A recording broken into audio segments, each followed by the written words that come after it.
Welcome to the Good Old Days of Radio Show. This is John Tefteller, your genial host, or host, whatever you want to call me. And we are going through a series of radio noir, similar to film noir, but radio versions of film noir. And we have had some good ones, and we have some more good ones for the next few weeks, and then we'll switch to something else. But for now, we have an episode of Suspense from May 29th, 1947. It's called A Thing of Beauty. When I was growing up, my father used to always sarcastically say, when I came out of the shower and my hair was all messed up and I was dripping wet, he'd look up at me and he'd say, "A thing of beauty is a joy forever." So I think that's a famous line from something, and I think they've applied that to this particular radio show. If anybody out there knows what that line really is, it's "a thing of beauty is a joy forever." Let us know, because my father used it all the time, and it's got to have some kind of connection to some famous thing that I'm just not aware of. So maybe it's from Shakespeare. I don't know, but it could be. So it could be from anything. Anyway, it's called A Thing of Beauty, and the star of this particular one is somebody that all you millennials, as they say, will be familiar with. The star of this particular show is Mrs. Potts from Beauty and the Beast, the cartoon, Angela Lansbury. Angela Lansbury started out much earlier than most people realize. In fact, if you want to do a little search on some of her early things, look up the film Gaslight with Ingrid Bergman, because Angela Lansbury plays a pivotal role in that. And of course, these days, the phrase gaslight and gaslighting has taken on a whole new world of meaning, and it meant the same thing back then, although it wasn't used that much. But the movie is very good, and you can check out Angela Lansbury in that movie. But she didn't do a lot of radio. And by the way, if you're thinking, wait a minute, Mrs. Potts was in a movie called Gaslight in 1944. Yeah, she was. She was a little older than you might think. She was, I think, 18 or so when she did Gaslight, and that was 1944. So this would be 1947. She'd be about 21 years old. Pretty good for a career to last that long. So this is very young Angela Lansbury, but you'll still hear Mrs. Potts in her voice. It's not quite as exaggerated as the cartoon, but you can hear it. And she appears alongside an all-star radio cast of great players. Kathy Lewis, who was Elliot Lewis's wife and did all kinds of radio. Hans Conried, who did gobs of radio, all kinds of interesting things, and wound up hosting Fractured Flickers for J. Ward Productions in the 60s and 70s. And, of course, we have Joseph Kearns, who was Mr. Wilson on Dennis the Menace. He is the announcer on the show. And that's probably it. But anyway, it's a fun show, and here it goes. Yes, Roma wines taste better, because only Roma selects from the world's greatest wine reserves for your pleasure. And now, Roma Wines, R-O-M-A, Roma Wines present Suspense. Tonight, Roma Wines bring you Miss Angela Lansbury in A Thing of Beauty, a suspense play produced, edited, and directed for Roma Wines by William Spear. Suspense, radio's outstanding theater of thrills, is presented for your enjoyment by Roma Wines. That's R-O-M-A, Roma Wines. Those better-tasting California wines enjoyed by more Americans than any other wine. For friendly entertaining, for delightful dining. Yes, right now a glassful would be very pleasant, as Roma Wines bring you Angela Lansbury in a remarkable tale of suspense.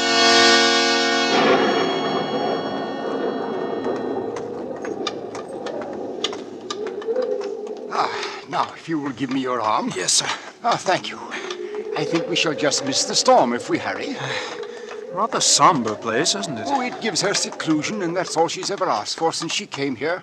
That and what little spiritual comfort I've been able to give her. How long ago was that, sir? That she came here, I mean? Oh, Oh, 8, no, let me see. No, 9 years ago in May. But it was long before that she left the stage. Well, she was in an institution for nearly 10 years, a mental disorder, though it's not her mind was ever sick or I'm mistaken. They do say she's a bit on the eccentric side, though. Oh, well, you'll be her spiritual advisor yourself soon enough, when I've retired. And I want you to meet her without prejudice. And one day I'll tell you what I know, which goodness knows is little enough, and what I have reason to believe, which is somewhat more. Well, it seems we'll just about escape a drenching. She lives completely alone? The one servant, that is all. Oh, Father Bentham. Ah, Suzette, this is my new curate, the Reverend Mr. Sedley. We're here to see Miss Tremaine. Well, does she know you are not alone? Oh, my good Suzette, I haven't any idea. But you might let us in out of the rain if you don't mind, while you so inform her. But if... Very well. Come in. Ah, thank you. If you would wait in the study, I will ask if Mademoiselle is able to see. What in the world's got into that woman? She knows Miss Tremaine's been seeing me every fortnight at the same time for 9 years. There's a picture here. Is it of her? Probably. My word, she was a beauty. Your father could have told you. Yes, she was a legend of 2 continents. Must have been a very tragic thing to make a woman like that shut herself away. Is it true, sir, that she sees no one but you? No one. As far as I know, she has never set foot outside this house in all the time she's been here. Nor has she ever had a single visitor beside myself. But why? Mademoiselle will see you now, Father, in her parlor, across the hall. Thank you, Suzette.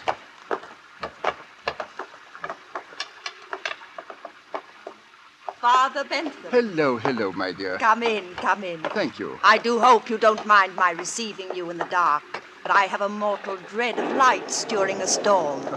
Not at all, my dear. You'll find 2 quite comfortable chairs just there by the window, I think. Oh, thank you.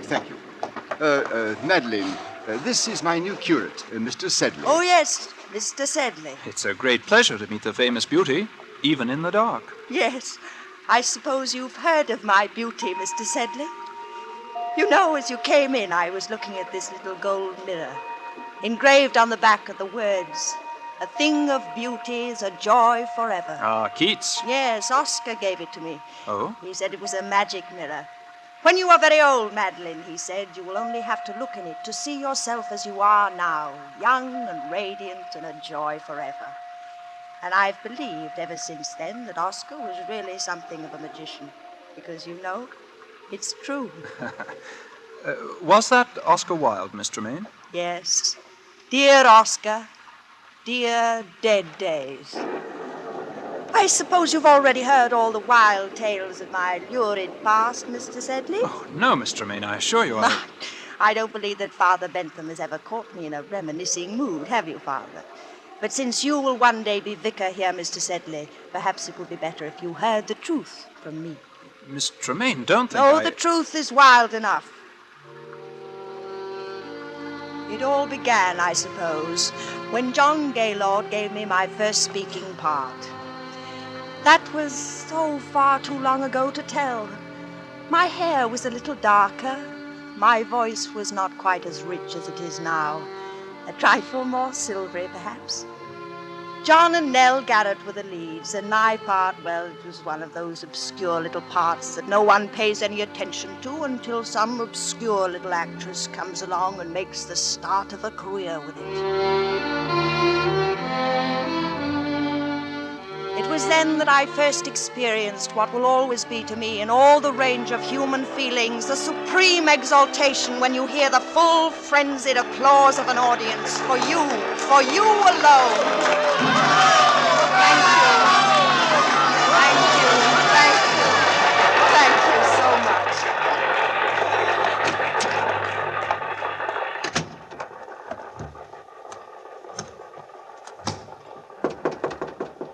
Yes? Madeline, may I see you? Oh, come in, John. You are marvelous, simply marvelous. Oh, thank you, John. And such a little fool. A fool? I've told you to play the part down, but it's getting worse and worse tonight. She's absolutely furious. She's going to make trouble for you, Madeline. Trouble? What kind of trouble? Oh, you don't know Nellie Garrett. But I know my audience, don't I? Oh, Madeline, you're so young and foolish and so beautiful. Why, thank you, John. So terribly beautiful. Oh, John, you're leading up to it again, aren't you? Oh, Madeline, this play isn't going to last forever. Even you can't keep it alive much longer. Why don't we make plans together now? We could have our own company. As the great John Gaylord and Mrs. Gaylord? No, of course not. Why, in a couple of years, you'd be as famous in your own right as Nell Garrett herself. Perhaps I don't want to wait a couple of years. Besides, John, I don't love you. Do you love anyone? No. But when I marry, it'll be an up-and-coming young member of Parliament, like... You're in for it now, Madeline. Please, my dear, you So there you are, my fine miss. Now, go easy, Miss Garrett. She's meant no harm. No harm indeed. She has merely ruined my entire last act curtain for 29 consecutive performances, hoisting her skirts clear above the ankle, ogling the stalls like a music hall Gretchen. Well, it's only because it's that kind of a part, Oh, my is dear. it indeed now?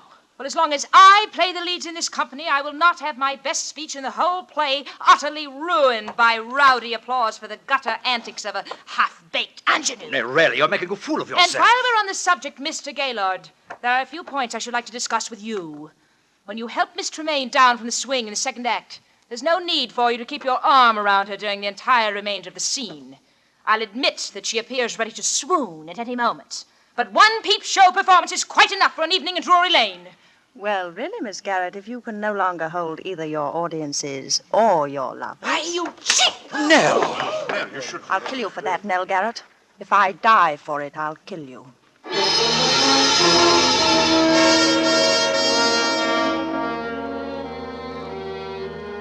I left the theater and walked aimlessly out into the night, my eyes blinded with tears. Young, yes, and foolish as I was, I believed my poor little heart was truly broken, for I knew that Nell Garrett could ruin me with every theater manager in London, and I knew she would.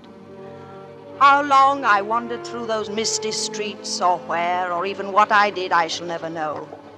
But just as dawn was breaking, I found myself, by some odd twist of fate, passing by the lodgings of John Gaylord. On a sudden impulse, I climbed the steps to his door. Yeah? Madeline! Hello, John. Darling, did anyone see you? See me? Come in. Where have you been? Just walking. Good Lord. Alone? Yes, why? Don't you know? Yes, John. I'm afraid I do. My career Your career. Oh, my poor child. John, what is it? Don't you know that Nell Garrett's been found dead with a knife in her back? Dead? Murdered. Oh, John. The police have been looking all over London for you. I've been expecting them here every moment. For me? Of course, for you. But why? Madeline, last night you threatened to kill her in front of a dozen witnesses. Why wouldn't they be looking for you? Now, Madeline, darling, listen to me. Where did you go? What did you do? Didn't anyone see you? Didn't you talk to anyone? No, You've got to tell them something. But what can I tell you? Because if you don't tell them, they'll... John, Yes, they'll hang you, Madeline. No. Please, Madeline, you've got to think. Try to remember something. I'm so alone. If only I had a friend. You have got a friend, Madeline. I'm your friend, But believe someone me. who loved me enough to at least say they were with me. Yes, who is it? Inspector Trudis, Scotland Yard. In there, quickly, the bedroom. John. Don't worry, I'll tell him something. Hurry. Yes, coming. I'm sorry to rouse you at this early hour, sir. It's quite all right. Come in. You are Mr. John Gaylord Yes, of the Queen's Players Company, Drury Lane. yes. Can you tell me, Mr. Gaylord, anything of the whereabouts of Miss Madeline Tremaine? Madeline Tremaine? Yes. Why, Did you call me darling? Oh, excuse me. Who is this lady, Mr. Gaylord? Well, who are you? I'm from the police, madam. Police. There's been a murder. Miss Nell Garrett of the Queen's Company was found stabbed in her home last night. Nell Garrett. Yes. Do you know her? Why, of course. This is I'm dreadful. afraid, madam, that I shall have to ask you for your name. I'm Madeline Tremaine. I'm sorry that you find me in somewhat disarray. Miss Tremaine, I'm afraid I shall also have to ask you to account for your whereabouts after you left the theater last night. Very well. Mr. Gaylord can account for my whereabouts. Well, Mr. Gaylord? You see, Inspector, it's rather a delicate matter, because since I left the theater last night, I've been here. Is that true, Mr. Gaylord? Yes, quite true, Inspector. I see. Is that satisfactory, Inspector? Yes. Well, I don't think I need trouble you any further, for the moment. Well, I quite understand your position, Inspector. It's a terrible, terrible thing. Yes. Well, good day to you. Good day, sir. Oh, Madeline. Oh, Madeline. You shouldn't have done it. They'll have the scandal all over every newspaper in the city. Well, a scandal is better than a hanging, isn't it? There must have been some other way. Now they'll tear you to shreds. They won't have you in anything better than a music hall for the rest of your life. John, there won't be any scandal. If what? John, it wasn't just my tiff with Nell Garrett that made me go wandering through the fog last night. I was thinking about something much more serious. What do you mean? I was thinking about what you said. What I had said? John, perhaps I don't really love you yet, but there's no one else. And you're the kindest, finest man I've ever known. Madeline. And now perhaps you saved my life. Madeline, I love you more than anything else in this world, but I wouldn't have you marry me for gratitude. I wouldn't marry any man for gratitude. Madeline, if I were to tell you that I wasn't here last night either, that I couldn't explain my whereabouts. Oh, I see. Would you still marry me? Yes, John, I will marry you.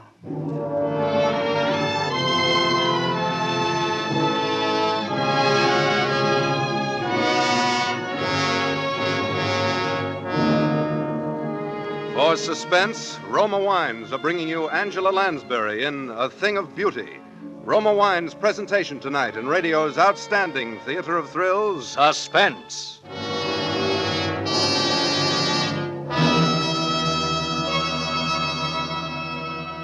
Between the acts of suspense, this is Truman Bradley for Roma Wines. Whether you serve wine infrequently or often, enjoy the better taste of Roma Wines. Yes, Roma Wines give you more pleasure with every sip, are better 3 ways, in fuller bouquet, richer body, and better taste. To bring you better tasting wine, Roma begins with California's choicest grapes. Then, with ancient skill and wine-making resources unmatched in America, Roma master vintners guide this grape treasure unhurriedly to tempting taste perfection. These choice wines are then placed with mellow Roma wines of years before, and from these reserves, the world's greatest reserves of fine wines, Roma later selects for your pleasure. This holiday weekend, enjoy rich Roma California port or Tokay, served after dinner, or in a tall glass with ice and soda as a refreshing warm weather cooler. Served any way, Roma tastes better. That's why more Americans enjoy Roma than any other wine. That's R-O-M-A, Roma, your best buy in good taste. And now Roma Wines bring back to our Hollywood soundstage Miss Angela Lansbury, who as Madeline Tremaine resumes the recital of her brilliant and stormy career. It is a tale told to 2 clergymen in a darkened room, a tale well calculated to keep them and you in suspense.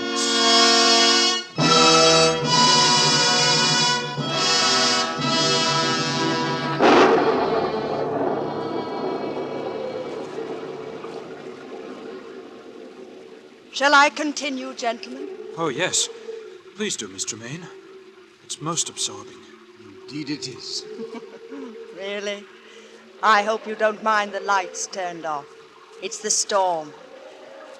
I suppose I am a sort of an elemental creature, but I always love to sit here and have it dark when it's stormy outside. Not at all. Well, then, our marriage was a very happy one. Perhaps not entirely in the high tradition of grand passion, but a thoroughly comfortable, civilized relationship until something happened which is so often a tragic feature of wedded life between two stage personalities. You see, for the first 2 seasons, John and I always played together. And then managers began to ask for me alone. What could I do? I was young, just reaching the peak of my career. John was past his prime and popularity. And so at last he no longer even tried to have a career, but lived along on false hopes and idle dreams and tiresome reminiscences, and took up those little hobbies to pass the time away. Even grew a little stout. It was very difficult for both of us. And then for me came the time and the opportunity that every actress dreams of.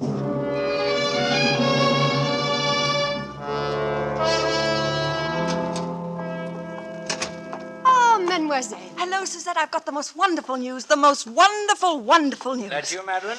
I'll tell you about it later. Oui, mademoiselle. Yes, John. Come on in here a moment. I want to show you something. Where are you? In here in the den. Oh, good heavens. Now what? I thought I'd keep it a secret until I had my first exhibit. I couldn't wait. I've taken up etching. Etching? Yes. Look, here. What's that? You. What? It's only the copper plate, of course. You see, the whole principle of etching...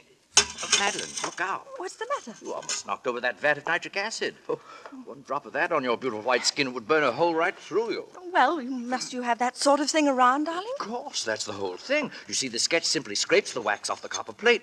Then you drop it in the acid, and... Well, that's very interesting, I must say. Yes. Well, tell me, what happened in town? Anything? Anything. Everything. Got some plans, eh? Anyone ask for me? Oh, yes, everyone asked for you, John, and I told them you were well. I mean, well, I thought there might be a couple of decent plays for a change. I might consider something. I know, John. John, how are you on Romeo? Romeo? Yes, John. You see, Maxwell has finally asked me to do a Shakespeare repertory. And high time, by the way, and I'm starting in Romeo and Juliet, and I need... Madeline, why didn't you tell me Romeo? We'll be a sensation. Yes. And it's just the thing I need. I know, John. Oh, I can do it all right. Take off a little weight, brush up on the lines. I've done it before, you know. But, John, Oh, Madeline. Oh, you're the dearest wife and the best friend a man ever had. You know, lately I've actually wondered sometimes if you might not think I was... Oh, my darling. Yes, but now, John, don't count too heavily on this. I'm not quite sure yet how things are going to work out. Work out? No. How else can they work out but perfectly? Well, very well. I'd like to begin reading here at home first thing tomorrow evening.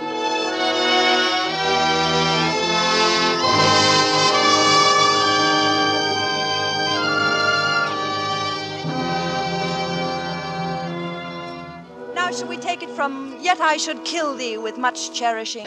Yes. Yet I should kill thee with much cherishing. Good night, good night. Parting is such sweet sorrow that I shall say good night till it be morrow. Sleep dwell upon thine eyes, peace in thy breast. Would I were sleep and peace so sweet to rest. Yes, darling, but you see, on those last, you should already be moving off the stage. You don't want to take too much of them after all. The scene really ends when Juliet leaves the balcony. Well, I know, but you can't just throw them away, Madeline, dear. Those are very famous Yes, lines. I know, darling, but we mustn't think so much in terms of lines as of performance. Pardon, mademoiselle. Yes, Suzette. Monsieur Alexandre Duncan is here. Oh, show him in. Oui, mademoiselle. Alec Duncan, what's that young ham coming around for? Well, John, I've been meaning to tell you. Hello, Madeline. Hello, Alec. You know my husband. Oh, why, yes, of course. How do you do, Mr. Tremaine? My name is Gaylord. Of course, Mr. Gaylord. Well, I say, aren't I the luckiest fellow in the world? Are you? John. To be playing Romeo opposite Madeline Tremaine. Madeline, when I got your cable, I could hardly believe it. I jumped on the boat without even packing a bag. Something wrong? John, I have been trying to tell you, but I didn't want to hurt your feelings. If I've interrupted anything. No, it's all right, Alec. John, please don't make a scene. I had to have somebody to rehearse with until Alec got here, and I knew you wouldn't be the slightest help to me if you thought... Oh, John, why must you make an issue of it? I've always known you were a thoughtless, selfish woman. But I never would have believed that you could do anything quite so vile. How dare you speak to me that way? You didn't really think that a man with a 40-inch waistline and a double chin could ever play Romeo, did you? Madeline! I say, you... Get out of here. Get out. Get out! Get out! I say, Madeline. Oh, Alec, I'll have to go and apologize.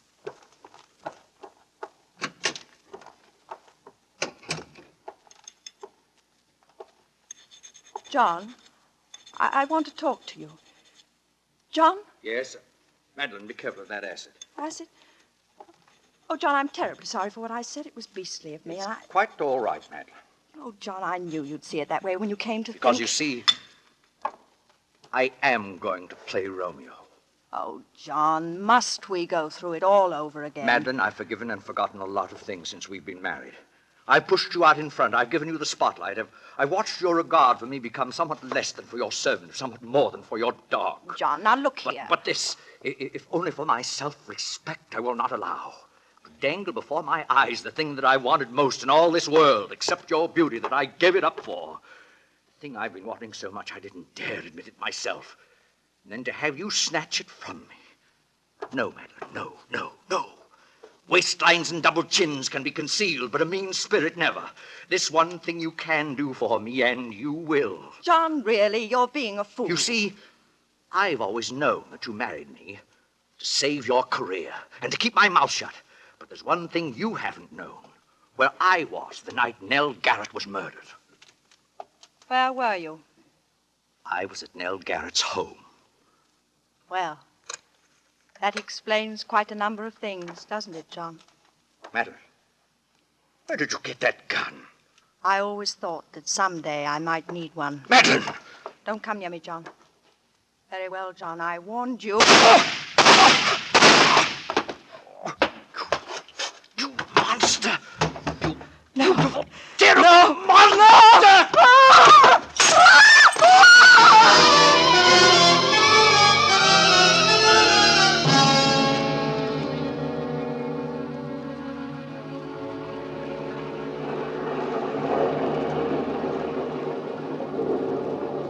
You see, as he sank to the floor, he hurled the bowl of acid at my face. It was a frightful thing. Of course, it was self-defense. I was never even brought to trial, particularly when I told it was he who had killed poor Nell Garrett. Oh, but I suffered a complete nervous collapse. And I suppose I've never really recovered.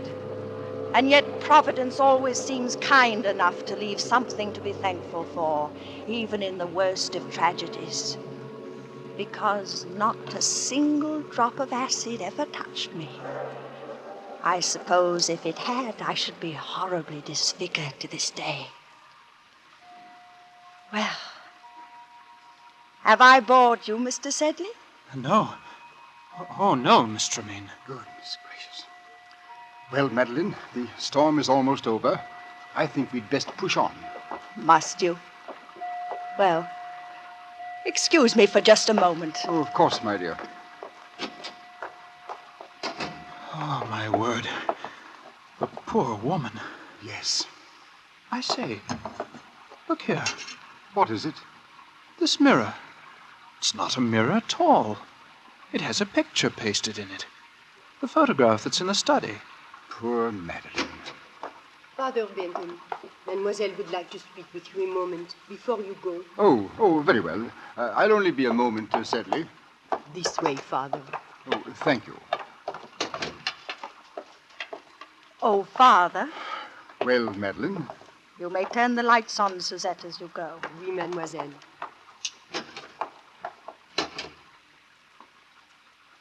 So that is your young curate, Father Benton?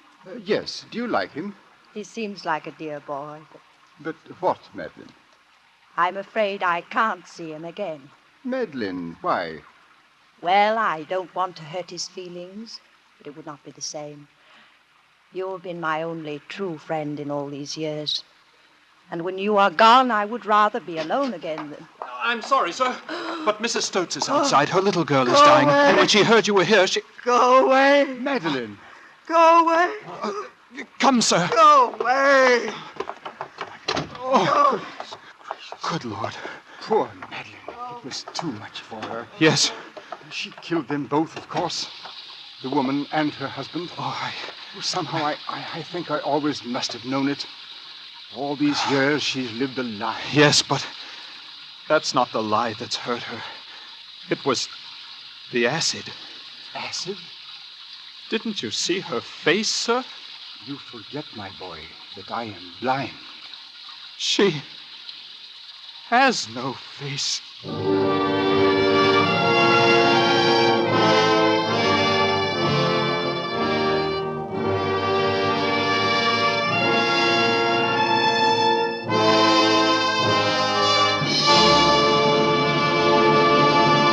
Suspense. Presented by Roma Wines. R-O-M-A, Roma, America's favorite wines. Before we hear again from Angela Lansbury, star of tonight's suspense play, this is Truman Bradley reminding you that in Roma wine, you enjoy an important difference, an extra dividend of pleasure, in fuller bouquet, richer body, and better taste. Yes, Roma wines taste better because Roma selects better tasting wines from the world's greatest wine reserves. Discover for yourself why more Americans enjoy Roma than any other wine. This weekend, serve Roma California Burgundy or Sauterne with dinner. You'll agree that Roma is a premium wine in everything but price. And now, Angela Lansbury. Hello. I've had many a thrill myself listening to Suspense, and I hope we were able to send a few chills up and down your spines tonight. I'm sure next week's program will, when Roma Wines bring you Hume Cronin in Make Mad the Guilty. It's a real thriller, so don't miss it. Good night. Angela Lansbury appeared through arrangement with Metro-Goldwyn-Mayer, producers of High Barbaree, starring Van Johnson and June Allison. Tonight's suspense play was written by Robert Richards from an original story by Elizabeth Heaston Heisch. Next Thursday, same time, you will hear Mr. Hume Cronin as star of Suspense. Produced and directed by William Spear for the Roma Wine Company of Fresno, California.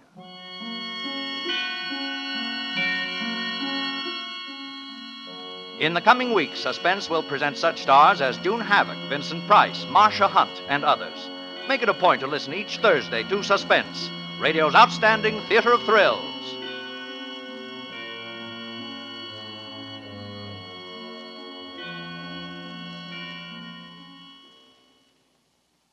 A famous name presents a great experience in taste luxury. C-R-E-S-T-A? B-L-A-N-C-A. Cresta Blanca. Cresta Blanca. Yes, for the most discriminating, Cresta Blanca offers two rare California sherries, Dry Watch and Triple Cream. Compare Cresta Blanca Dry Watch and Triple Cream with the world's finest sherries, regardless of price. You'll find Cresta Blanca Dry Watch and Triple Cream unequaled in America, unsurpassed anywhere. Shenley's Cresta Blanca Wine Company, Livermore, California. Listen to Suspense next week, same time, same station. This is CBS, the Columbia Broadcasting System. Okay, Angela Lansbury there playing an old lady when she's like 21 years old. As I said, not quite Mrs. Potts, but you can hear it there. They mentioned Hume Cronin being on the upcoming episode. Hume Cronin was around for a long time, just like Angela Lansbury, and in fact, I believe he's in the movie Close Encounters of the Third Kind and a number of other things up into the 90s and early 2000s. He was married to Jessica Tandy, is that right? I don't know. You'll know. You people will know some of these things. I'm just babbling off the top of my head about what I know, which isn't always interesting, but we try. Also mentioned there was upcoming with June Havoc. June Havoc was actually dating and or married to producer William Spear by this point, so of course she would be included in an episode of Suspense. Okay, that's it for the Good Old Days of Radio show for today. We will be back next week with another edition of the Good Old Days of Radio show on Tuesday with comedy, and on Thursday with another film noir / radio noir for your enjoyment. So until then, see you later.